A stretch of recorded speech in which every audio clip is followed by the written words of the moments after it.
another early flowering perennial for you to companion plant alongside your roses for very early interesting colour in the garden is Bergenia cordifolia purpurea, or the elephant's ears as they're called.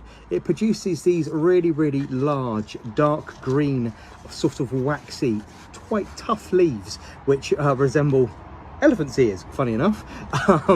These are a rhizome forming plant which benefit from having a little bit of sunlight on the rhizomes. Much like a bearded iris, they tend to ripen in the sun, which produces much better flowering in the next season. So if you are planting this particular Bergenia, make sure that it gets plenty of sun. Now it will tolerate a little bit of shade, but the flowering will be much reduced. So do make sure it tries to get around 6 to 7 hours of direct sunlight per day, and don't be afraid of stripping out those dead leaves once they've faded so the sunlight can get to the rhizome. It does get a little on the woody side as well down low, so if you are getting problems with it flowering as the plant ages in its 3rd, 4th and 5th year, don't be shy about stripping out the old rhizomes, much like you would do with a bearded iris, and only keep the very fresh young parts where the eyes are very vigorous at the ends, and discard the rest.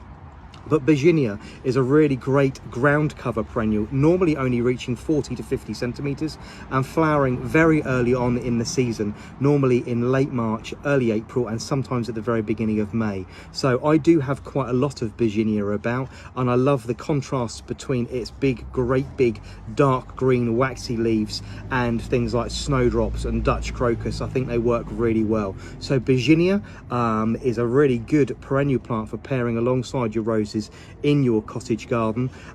Don't overlook the new genuses that are available with dark purple flowers and even some pure whites. So the standard Purpurea one that I grow here has been superseded by many new varieties that are on the block, but Bergenia is a fantastic companion and shouldn't be overlooked for an early flowering perennial in your garden.